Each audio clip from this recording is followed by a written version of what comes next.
Hello, good day. I am Ace Nicas Rojas, and I will be naming the different parts of syringe.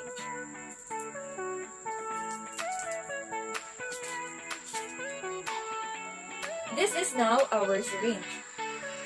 The first part that I will going to identify is this one at the bottom, which is called the flat end, while this one is called top collar, and the thing in between is called the plunger.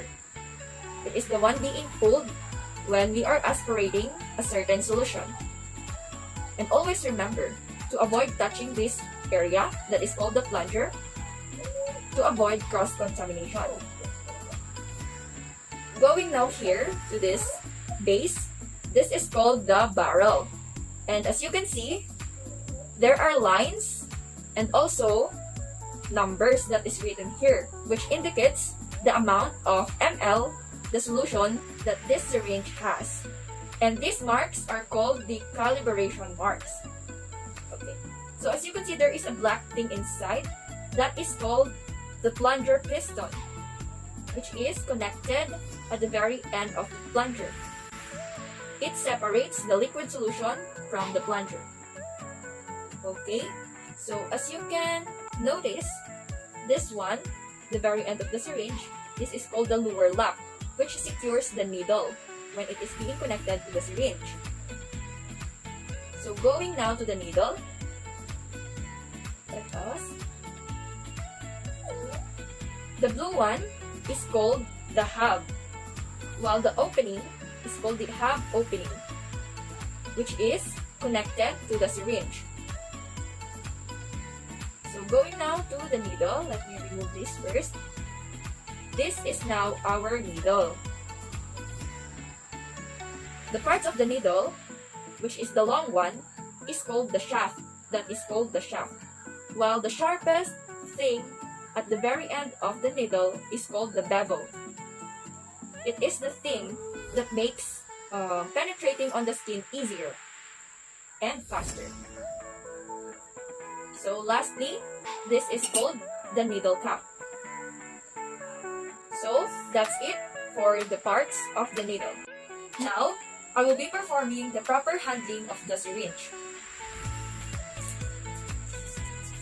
Let us get first our syringe.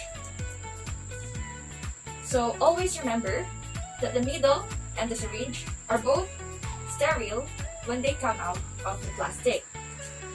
So we need to avoid touching the very end of these two which connects each other.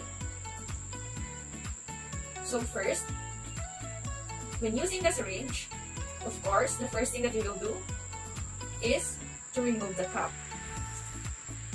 Slowly and surely. Next, as you can see, I am holding on the barrel. But when we are going to aspirate a certain solution, we need to put our middle finger and the thumb on the top collar of the syringe like this. And then, the ring finger is the one that we will be using to aspirate a certain solution. So, assuming that we are aspirating a solution, let's just pull this out like this. Okay. After that, we are now going to recap the needle. So, now, this is the time that we will be using or we will be doing the one-hand scoop technique. So I will be showing you the proper way of doing the one-hand scoop technique. First is to slowly and surely scoop the needle with the syringe and then pull it vertically and secure. And after that is we are now going to discard the needle. And there are two ways to do that. First, if you have already a container for intended for needles, that is going to be easy because you are just going to put it and pull like that. But if we don't have that kind of container, or for example, we only have this kind of container, but it is also intended for sharp objects. So, what we're gonna be doing is we're using our hands, or others are using the Kelly curve. So I will be showing you first how to use the hands. is to hold on the needle cap that is aligned on the hub. The hub is the blue one. So, and do a little bit of twist like that and pull it. And then put it on the container for sharp objects. But the other one that others uses is the Cali curve.